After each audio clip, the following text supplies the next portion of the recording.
For that very generous introduction. It's interesting, the Lib Dem pickle. I'm not a party person, but I've always been faintly sympathetic to the herbivores in the British political tradition. But muscular liberalism? I've no idea what it is. All week I've spent, when I'm on the way to Hogwarts, where I now work, the House of Lords, I've been looking for Lib Dem ministers and others to see their biceps rippling in the early spring sunshine. I have failed to see any one of them, but never mind. Malcolm's quite right. The subject for today is one of the great running psychodramas of the United Kingdom. It's extraordinary. It is very revealing in each generation in slightly different ways. Absolutely fascinating story. But the way I'm going to pursue it today, the template, is he's standing there behind me, as it were, spiritually, a much-missed great friend of ours and of Rusey, Michael Quinlan. Because it was 3 years ago, at a seminar at the British Academy that Kate Pine was at, who's here, James Jinks, others who are here, were there, not long after the Blair government had decided that there should be another generation of British nuclear capacity. We had a seminar at the British Academy, and Michael did the opening. And it was a classic Quinlan performance.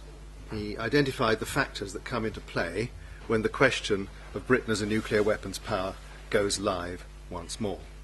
The Blair cabinet had decided on the morning of the 4th of December 2006, without any dissenting voices, as the Prime Minister's press secretary briefed the Hacks afterwards, that we should carry on, and a white paper, The Future of the United Kingdom's Nuclear Deterrent, was presented to Parliament that afternoon. And these were the factors that Michael adduced in various flurries that go or have gone in Cold War days right through into the making of our politico-nuclear weather. Number one, rationale, he called it.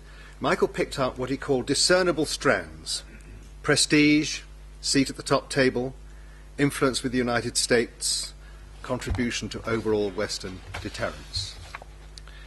He then picked out the second one, which was challenge.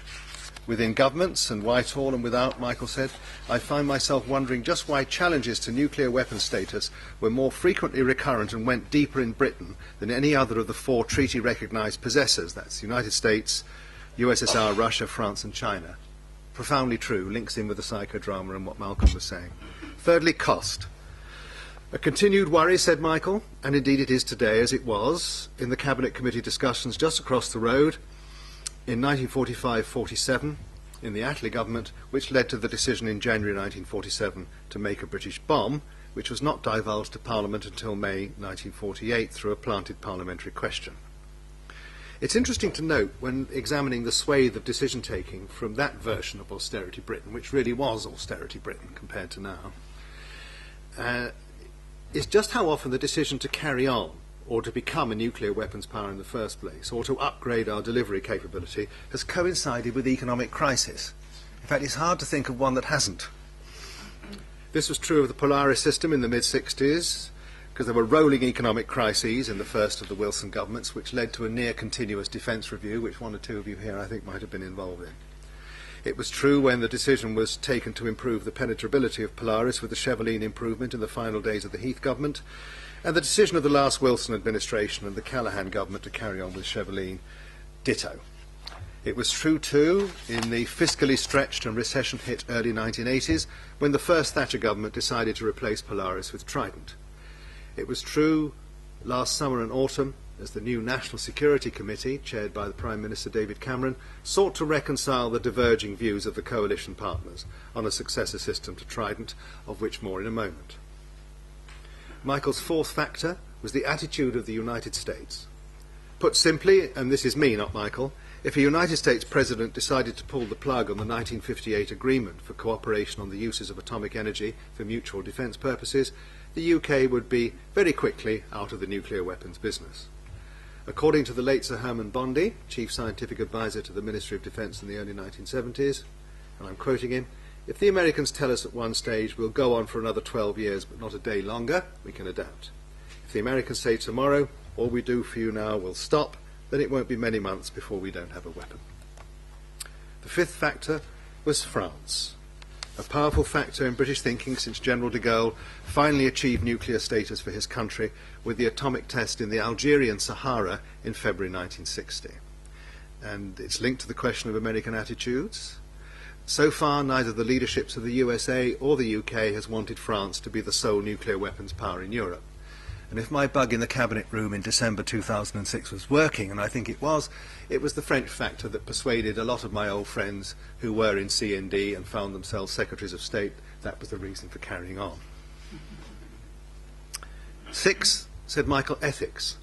This covers a wide area from those who believe that possession, let alone the contemplation of use in any circumstances of nuclear weapons, is inherently immoral, to questions of both the circumstances of use and associated targeting for those involved in the formulation of policy. Michael's 7th was institutional pressures.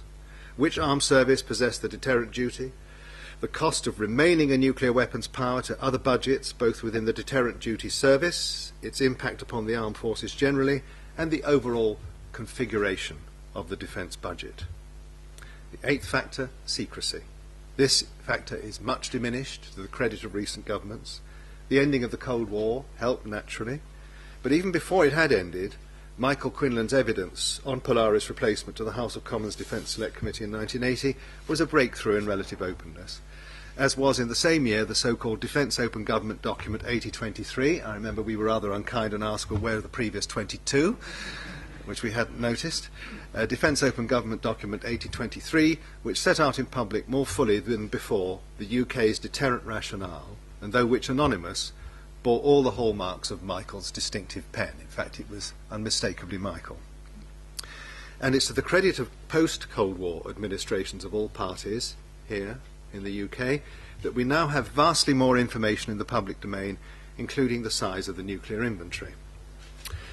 As Lord Carrington, a veteran of nuclear policy decision-taking, talking of Cold War days, said at the British Academy seminar in March 2007, unless you were quite senior in government, you knew nothing about those things at all. You, meaning me, you talk about Parliament being ignorant. We were all ignorant about it. So those were Michael's 8. Because of the special secrecy that attached understandably to the UK nuclear weapons policy making, certainly over its first 3 to 4 decades, the release of the files under the 30-year rule, soon to be 20, represent a classic and important example of what I call catch-up history, delayed freedom of information, if you like, or perhaps more vividly, again, I used the metaphor a moment ago, the retrospective bugging of the Cabinet Room, the Chiefs of Staff Suite, the Joint Intelligence Committee, and other of Whitehall's more sensitive locations. A great deal of money has been sunk into the making and sustenance of Britain as a nuclear weapons power, and a dash of retrospective accountability through the release of such documents is no more than the taxpayer deserves. But the documentary trail, indispensable as it is, only takes you so far. The files, I've always thought, were essentially frozen history. You warm them up a bit until their limbs twitch into life, next they begin to breathe, and then you can talk to them, interrogate them. But this kind of retrospective eavesdropping doesn't capture personality. The more vivid interventions in the discussions or turns of phrase, in number 10 or at checkers or around the cabinet table. It can't, because the Cabinet Office and the number 10 private office staff are trained to be sparse and restrained in their note-taking, which is designed to record what is needed of discussions for the purposes of action to be taken, not to meet the needs of historical reconstruction or telling anecdote. The most famous example of this, indeed the classic example, is the meeting of Clem Attlee's Cabinet Committee on Atomic Energy, Gen 75 in the Cabinet Office classification, on the afternoon of Friday, 25th of October 1946. This, I think, was the moment when the United Kingdom might have decided not to become a nuclear power before it had really started, because the expense and the diversion of scarce scientific and engineering resources were too great for a recovering post-war Britain once the United States Congress had cut off nuclear collaboration with the McMahon Act of that same year. Ernie Bevin, the great Foreign Secretary, and the dominant force in the Attlee cabinet, was late for the meeting. To put it charitably, I think he had been lunching well. And by the time he wheezed in, the economic ministers, Hugh Dalton from the Treasury and Stafford Cripps from the Board of Trade, were well on their way to talking out the bomb project on the aforementioned grounds of opportunity cost, arguing that the country couldn't afford to build the gaseous diffusion plant whose construction was the subject of the meeting. And Bevin, as we know from the testimony of Sir Michael Perrin, one of the Ministry of Supply team at the meeting, Supply was the bomb department after the war, engaged in one of his great, and in this case, historically significant eruptions. He was having none of it, and he roared out in his strong West Country accent, "That won't do at all. We've got to have this.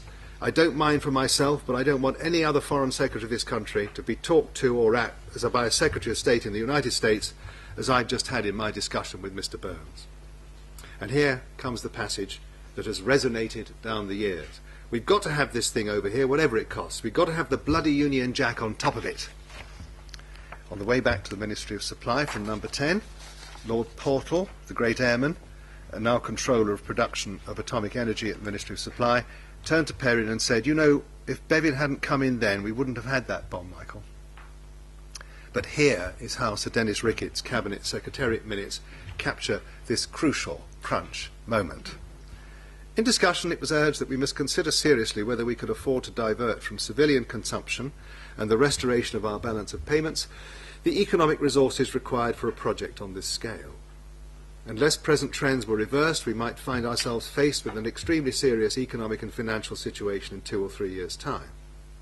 On the other hand, it was argued that we could not afford to be left behind in a field which was of such revolutionary importance from an industrial, no less than from a military point of view. Our prestige in the world, as well as our chance of securing American cooperation, would both suffer if we did not exploit to the full a discovery in which we played a leading part at the outset. Now, the official note conveys the essentials. Of course it does, but it eschews the atmospherics and Ernie Bevin's force majeure. And if Michael Perrin hadn't given an interview to the Time Watch programme in the early 80s, we still wouldn't know. The great power impulse, Ernie's motive power that autumn afternoon in number 10, was at work again when the Churchill Cabinet, and this time it was the full Cabinet, not a committee of the Cabinet, took the decision to authorise the great leap in terms of destructive power from fission to fusion, from the atomic bomb to the hydrogen bomb in 1954. The atmospheric, as opposed to the desiccated account this time, was provided by Lord Plowden, Edwin Plowden, first chairman of the Atomic Energy Authority, recording in conversation with me in 1988 for the BBC Radio 4 historical documentary A Bloody Union Jack on Top of It, an irresistible title, his receiving a minute from the Prime Minister, from Churchill, this is Edwin's words, saying to let him know what it would cost, what effort would be necessary to develop and manufacture hydrogen bombs. And under the direction of Bill Penny and the collaboration of Hinton and Cockcroft, the so-called Atomic Knights, as they were known, who pioneered the bomb project, I was given the answer to his question. And I went to see Churchill in his room in the House of Commons after lunch. And when I explained what the effort necessary would be, he paused for a time and nodded his head and said in that well-known voice of his, "We must do it. It's the price we pay to sit at the top table." That's more like William Hague than Churchill, I think. I'm slipping. And having said that, he got up and tied a little black ribbon round his eyes and lay down on his bed in his room and went to sleep.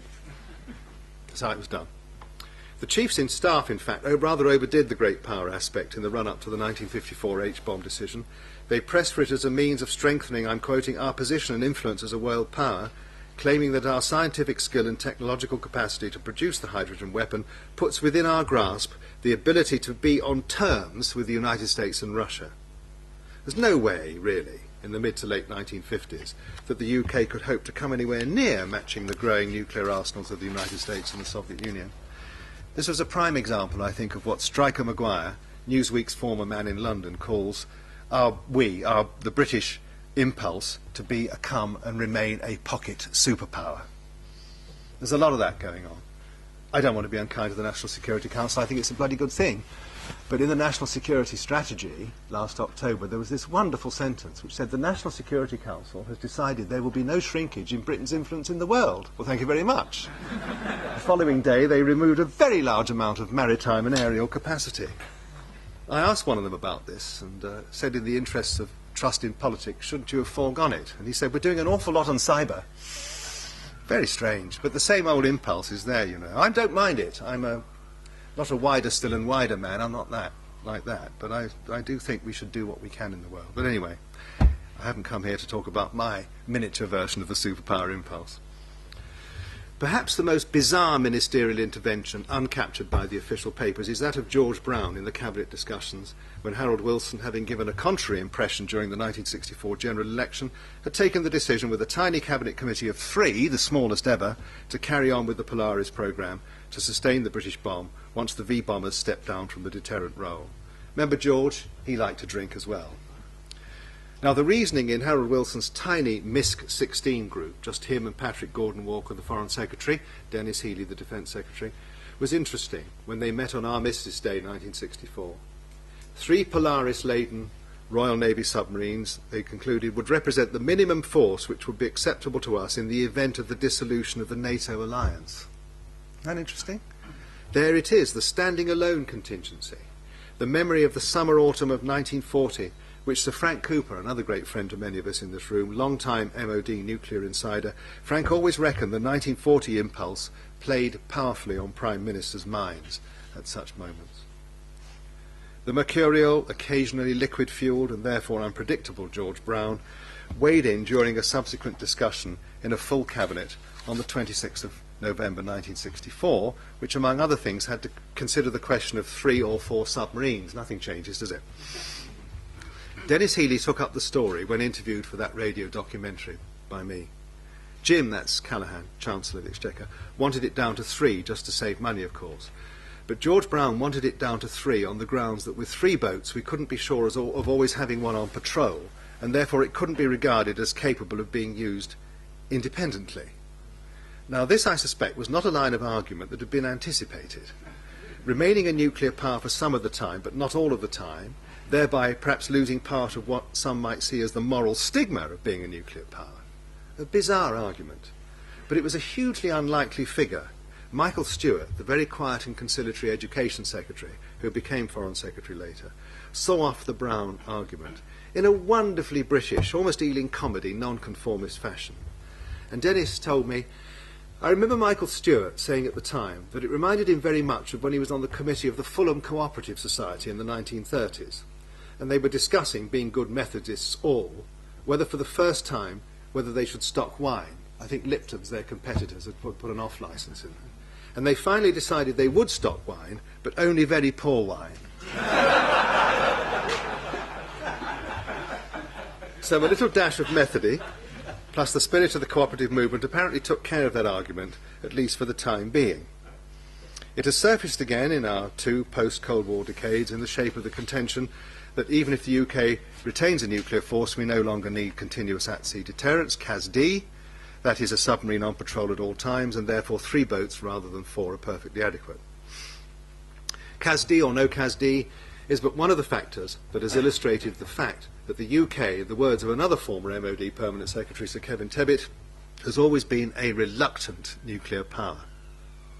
Though, as Sir Kevin added in this very room in September 2009, the bomb has so far been treated by those involved in its provision and sustenance as the ultimate backbone. Governments know there is a point beyond which they cannot be intimidated. This too was very much the late Herman Bondy's view. He told Michael Quinlan that, in Michael's words, a nuclear state is a state that no one can afford to make desperate. This was very much the line that Tony Blair took in his foreword to the White Paper in December 2006. We cannot, Mr. Blair wrote, predict the way the world will look in 30 or 50 years' time. We cannot be sure that a major threat to our vital interests will not emerge over the longer term. I believe it is crucial that for the foreseeable future, British Prime Ministers have the necessary assurance that no aggressor can escalate a crisis beyond UK control. Yet in one of the more fascinating passages in his memoirs, which are heavy-duty toe-curling for men of a certain age, I tell you, but one of the more fascinating passages in his memoirs is where Tony gives a classic illustration of what I call the paradox of the double reluctance. Reluctance to pay the cost, but even more reluctant to bring the boats, the missiles and the warheads home forever, lest the highly unlikely but utterly desperate contingency of a direct nuclear threat to these islands should manifest itself sometime in the future, perhaps suddenly, almost out of the blue, and an unforgiving country would remember on whose prime ministerial watch the British bomb was given up. For once given up, it would, I think, be impossible to restore, certainly without a great deal of time and a pile of public expenditure. And Sir Frank Cooper, as I mentioned a moment ago, used to say that this is the factor that would play powerfully as long as 1940 was remembered, when only a small amount of the latest technology, the Spitfires and the Hurricanes, crewed by a small number of immensely highly trained young men, was all that stood between us and there not being a recognisable UK in 1941. Now here's the section from Tony Blair's A Journey, published last September. We agreed the renewal of the independent nuclear deterrent. You might think I would have been certain of that decision, but I hesitated over it. I could see clearly the force of the common sense and practical arguments against Trident, yet in the final analysis I thought giving it up too big a downgrading of our status as a nation, and in an uncertain world too big a risk for our defence. I didn't think this was a tough on defence versus weak or pacifist issue at all. On simple pragmatic grounds there was a case either way. The expense is huge, and the utility in a post-Cold War world is less in terms of deterrence and non-existent in terms of military use. Spend the money on more helicopters, aircraft and anti-terror equipment, not a daft notion. In the situations, Tony went on, in which British forces would be likely to be called upon to fight, it was pretty clear what mattered most. It's true that it's frankly inconceivable we would use our nuclear deterrent alone without the US, and let us hope a situation in which the US is even threatening use never arises, but it's a big step to put that beyond your capacity as a country. So after some genuine consideration and reconsideration, I opted to renew it. You notice I. Not a collective man, Tony. I opted to renew it. But the contrary decision would not have been stupid. I had a perfectly good and sensible discussion about it with Gordon, who was similarly torn. In the end, we both agreed, as I said to him, imagine standing up in the House of Commons and saying, I've decided to scrap it. We're not going to say that, are we? In this instance, caution, costly as it was, won the day. Gordon Brown's version of being torn, and his expression of the paradox of reluctance, became apparent in September 2009, when, to the surprise of many, during a non-proliferation session of the UN Security Council, he said that, I'm quoting, the United Kingdom will retain only the absolute minimum credible and continuing nuclear deterrent capability. He went on to say that, subject to technical analysis and progress in multilateral negotiations, my aim is that when the next class of submarines enters service in the mid-2020s, our fleet should be reduced from 4 boats to 3. Now, neither the full Cabinet nor his own nuclear subcommittee of the National Security, International Relations and Development Cabinet Committee were consulted. And rumour has it that only at the last minute did Whitehall doubters persuade Mr. Brown to add the words credible and continuing to his text after they've been informed of what he intended to say. Very, very odd way to run a country. Very odd chap, Gordon. Where are we now, post-general election, with the coalitionism touching the bomb for the first time? Because it never went near the War Cabinet during the World War II coalition, this question. The coalition agreement declared, we will maintain Britain's nuclear deterrent and have agreed that the renewal of Trident should be scrutinised to ensure value for money. Liberal Democrats will continue to make the case for alternatives. Now, continuous at-sea deterrence has been maintained and will be sustained under the coalition. The value for money study was completed in the run-up to the coalition's wider strategic defence and security review. The Trident upgrade question sculled through the National Security Council's Nuclear Policy Subcommittee, and in terms of the political deal required by coalition in meetings outside the committee between the Prime Minister David Cameron and the Deputy Prime Minister Nick Clegg. And the deal was caught in a paper which went to the full National Security Council on the 12th of October last year, before being announced as part of the SDSR document securing Britain in an age of uncertainty. And it's this, roughly. Defer decisions on a replacement of the current warhead, reduce the cost of the replacement submarine missile compartment, extend the life of the current Vanguard-class submarines and reprofile the programme to build replacement submarines.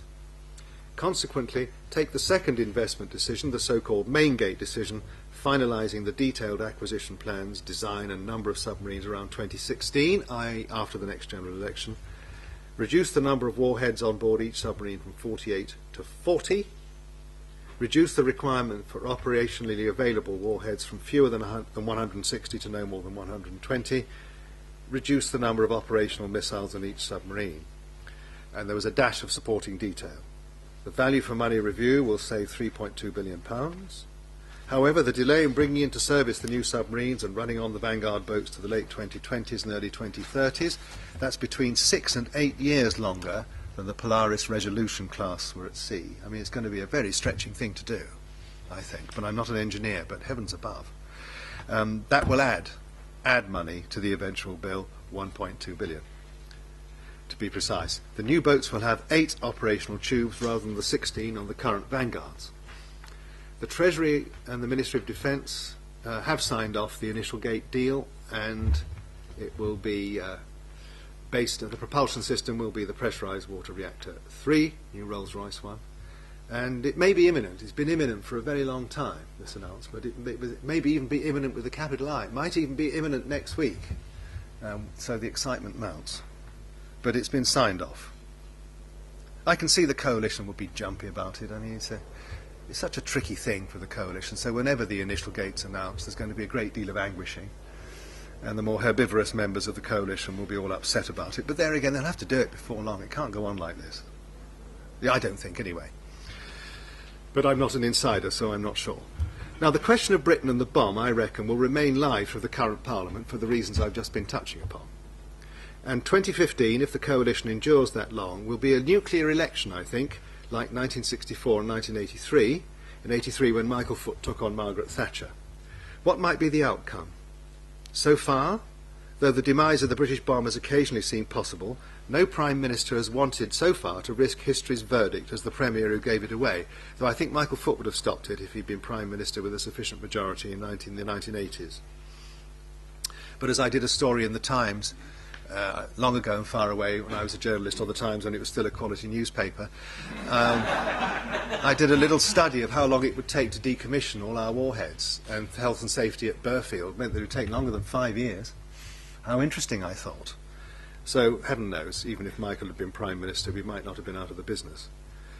But, so far, as Michael Quinlan put it during a seminar to coincide with the Secret State exhibition I curated at the National Archives in May 2004, each set of decision makers faced with the question of upgrading or carrying on has produced what Michael called a set of rationales to clothe that gut decision.